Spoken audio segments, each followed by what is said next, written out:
Pada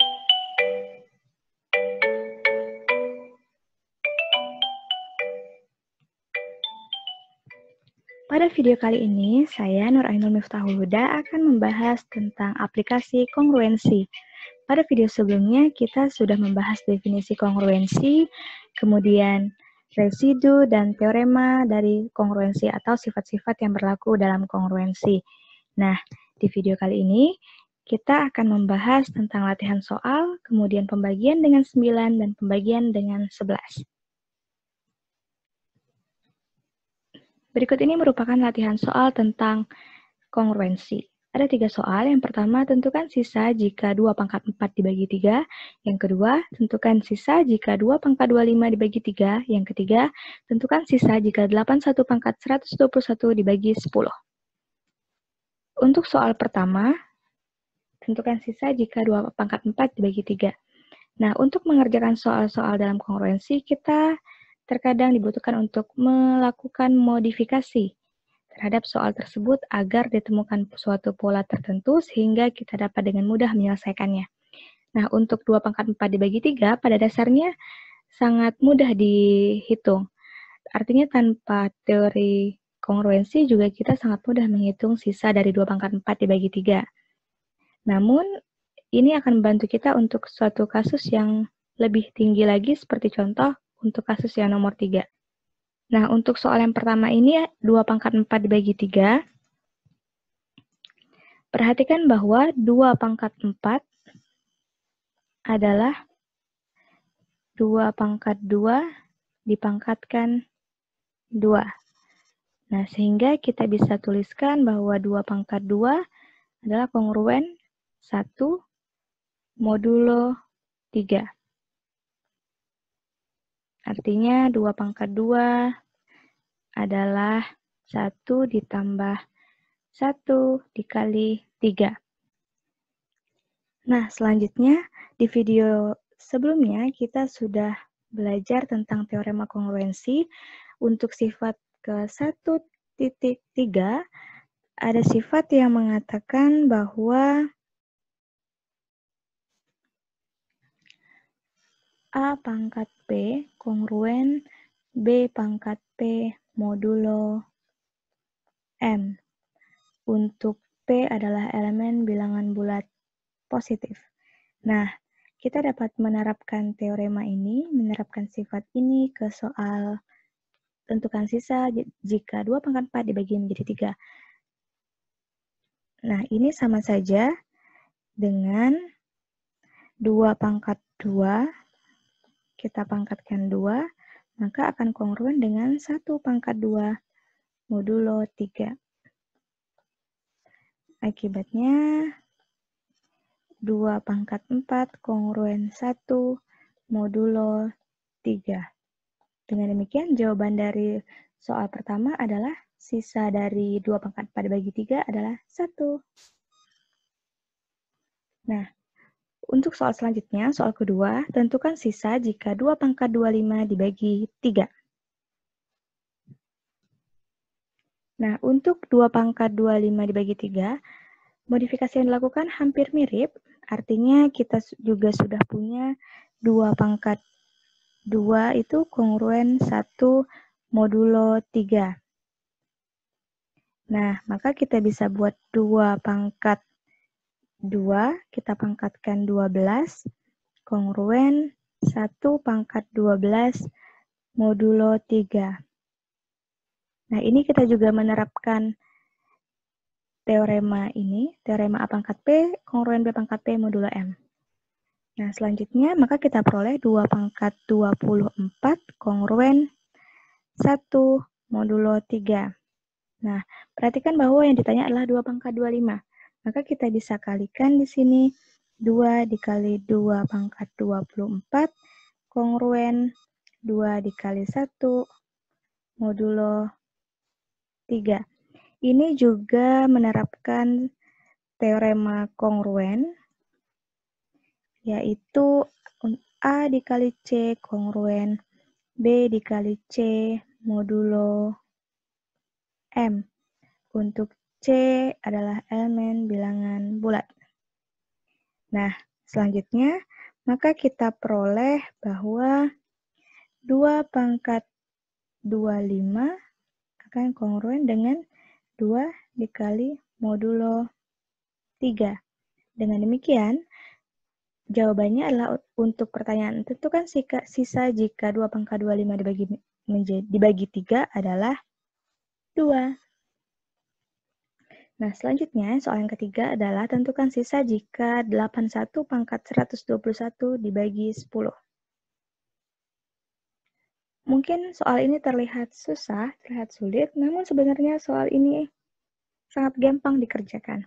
81 pangkat 121 dibagi 10. Perhatikan bahwa 81 pangkat 1 itu kongruen dengan 1 modulo 10. Nah, dengan mudah kita terapkan sifat dari kongruensi, dari teorema kongruensi tadi bahwa 81 pangkat 121 kongruen ke 1 pangkat 121 modulo 10, sehingga kita peroleh 81 pangkat 121 kongruen 1 modulo 10. Akibatnya, jawaban dari pertanyaan tentukan sisa jika 81 pangkat 121 dibagi 10 adalah 1. Nah, selanjutnya ada keistimewaan untuk pembagian dengan 9. Keistimewaannya adalah seperti ini. Sekarang kita sudah tahu bahwa 10 itu adalah hasil penjumlahan dari 1 ditambah 1 dikali 9. Kemudian 100 itu adalah penjumlahan dari 1 ditambah 11 dikali 9. Kemudian 1000 adalah hasil penjumlahan dari 1 ditambah 111 dikali 9, dan seterusnya. Nah, perhatikan bahwa 10 sama dengan 1 tambah 1 dikali 9 adalah bentuk lain dari kongruensi juga, yaitu kita dapat tuliskan di sini 10 kongruen 1 modulo 9. Kemudian untuk yang kedua, 100 kongruen 1 modulo 9. Dan selanjutnya 1000 kongruen 1 modulo 9, dan seterusnya. Nah, kita bisa dapatkan bentuk umum bahwa 10 pangkat N nantinya adalah 1 ditambah K dikali 9. Untuk K adalah elemen bilangan bulat. Nah, dengan demikian, di sini 10 pangkat N adalah kongruen dengan 1 modulo 9. Oke. Contohnya, keistimewaan ini dapat kita terapkan dalam contoh berikut. Contohnya adalah 57 kongruen dengan 57 modulo 9. Artinya bentuk lainnya adalah 57 itu sama dengan 57 ditambah 0 dikali 9. Kemudian 57 juga kongruen dengan 48 modulo 9. Yaitu dapat dituliskan dengan 57 sama dengan 48 ditambah 1 dikali 9. Seterusnya 57 juga kongruen dengan 39 modulo 9. 57 sama dengan 39 ditambah 2 dikali 9. Kemudian 57 juga kongruen dengan 30 modulo 9, atau 57 sama dengan 30 ditambah 3 dikali 9. Nah, sekarang perhatikan bahwa 57 kongruen 3 dikali 10 modulo 9. Nah, ingat kembali sifat modulo bahwa 3 kali 10 modulo 9 dapat dituliskan dengan 3 modulo 9 dikali 10 modulo 9 modulo 9. Nah, 3 modulo 9 adalah 3. Nah, perhatikan 10 modulo 9, kita lihat keistimewaan pembagian dengan 9 bahwa berapapun, 10 pangkat berapapun, maka akan kongruen dengan 1 modulo 9. Artinya di sini 3 dikali 1 modulo 9. Nah, ini akan kongruen dengan 3 modulo 9. Akibatnya, sisa dari 57 dibagi 9 dengan memanfaatkan sifat pada keistimewaan pembagian dengan 9 diperoleh adalah 3. Contoh lainnya dari pembagian dengan 9 adalah misalkan kita ingin mengetahui sisa dari 15.327 dibagi dengan 9. Maka kita bisa tuliskan di sini 15.327 kongruen dengan 15.327 modulo 9. Nah, yang ingin kita cari adalah sisanya. Sisa dari 15.327 dibagi 9. Nah, perhatikan bahwa 15.327 adalah penjumlahan dari 10 pangkat 4 ditambah dengan 5 dikali 10 pangkat 3, kemudian ditambah dengan 3 dikali 10 pangkat 2, ditambah 2 dikali 10 pangkat 1, dan ditambah dengan 7. Kemudian modulo 9. Nah, kita dapat memanfaatkan keistimewaan pembagian dengan 9 tadi, yaitu 10 pangkat N kongruen dengan 1 modulo 9. Nah, maka pada contoh soal ini, kita dapatkan bahwa 15.327 kongruen dengan 10 pangkat 4 modulo 9 adalah 1 ditambah 5 dikali 1 ditambah 3 dikali 1 ditambah 2 dikali 1 ditambah 7 modulo 9. Kemudian kita jumlahkan, hasilnya adalah 18 modulo 9. Nah, perhatikan bahwa 18 masih belum merupakan residu terkecil, karena ingat lagi syarat residu terkecil adalah B besar sama dengan 0 dan kecil dari M untuk suatu pernyataan, yaitu A kongruen B modulo M.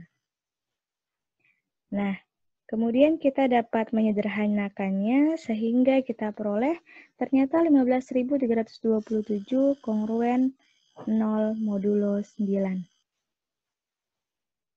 Akibatnya, sisa pembagian dari 15.327 dibagi 9 adalah 0.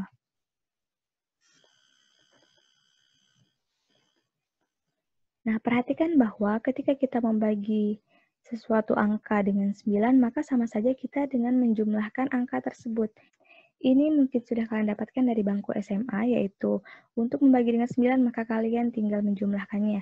Contoh, 15.327 dibagi 9 adalah menjumlahkan 1 ditambah 5 ditambah 3 ditambah 2 ditambah 7, yaitu sama dengan 18.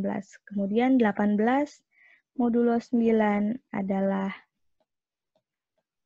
0. Maka sisa pembagian dari 15.327 adalah 0. Nah, ini adalah alasan kenapa pembagian dengan 9 adalah dengan menjumlahkan angka-angka dari soal tersebut. Nah, selanjutnya adalah pembagian dengan 11. Keistimewaannya adalah kita dapat menuliskannya sebagai berikut. 10 adalah hasil penjumlahan dari negatif 1 ditambah 1 dikali 11. Nah, 100 adalah perkalian dari 10 dikali 10. Artinya 10 kali 10 ini akan kongruen dengan negatif 1 dikali negatif 1 modulo 11. Ingat lagi bahwa ini dapat dinyatakan dalam bentuk kongruen, yaitu 10 kongruen min 1 modulo 11. Nah, selanjutnya ketika kita punya 1000, maka 1000 adalah hasil perkalian dari 10 dikali 10 dikali 10. Artinya dia akan kongruen dengan negatif 1 dikali negatif 1 dikali negatif 1 modulo 11. Nah, seterusnya jika kita punya 10.000, maka adalah perkalian dari 10 dikali 10 dikali 10 dikali 10 yang akan kongruen dengan min 1 dikali min 1 dikali min 1 dikali min 1 modulo 11. Dan seterusnya. Akibatnya kita dapatkan bentuk umum bahwa 10 pangkat N itu akan kongruen dengan min 1 pangkat N modulo 11. Nah, berikut ini merupakan contoh keistimewaan pembagian dengan 11. Misalkan kita ingin menghitung sisa dari 1, 2, 5, 7, 6, 8, 9 dibagi dengan 11. Nah, caranya hampir sama dengan pembagian dengan 9, maka kita dapat definisikan bahwa 1, 2, 5, 7, 6, 8, 9 adalah penjumlahan dari 10 pangkat 6, 1 dikali 10 pangkat 6 ditambah 2 dikali 10 pangkat 5 ditambah 5 dikali 10 pangkat 7, 4, kemudian ditambah 7 dikali 10 pangkat 3, ditambah 6 dikali 10 pangkat 2, kemudian ditambah 8 dikali 10 pangkat 1, dan ditambah dengan 9 modulo 11. Nah, perhatikan bahwa ketika dia bernilai ganjil, N-nya ganjil, maka dia akan menghasilkan nilai min 1 di sisanya. Akan tetapi ketika N genap, maka nilainya akan positif. Maka dapat kita tuliskan di sini 10 pangkat 6 adalah genap, artinya 1 dikali 1, ditambah 2 dikali negatif 1, ditambah 7 dikali negatif 1, ditambah 6 dikali 1, ditambah 8 dikali negatif 1, ditambah 9 modulo 11. Nah, sehingga kita peroleh bahwa 1.257.689 akan kongruen dengan 4, dengan 4 adalah hasil penjumlahan dari 1 dikali 1 ditambah 2 dikali min 1 sampai ditambah dengan 9, kemudian 4 modulo 11. Nah, akibatnya jawaban dari pertanyaan di contoh 1.257.689 dibagi 11, sisanya adalah 4. Nah, ini pertanyaannya adalah tentukan sisa ya. Tentukan sisa dari 1.257.689 dibagi 11. Maka jawabannya adalah, sisanya adalah 4. Nah, sekian video kali ini tentang aplikasi kongruensi. Selanjutnya akan dibahas tentang latihan soal lebih banyak lagi untuk kongruensi dan aplikasinya. Terima kasih.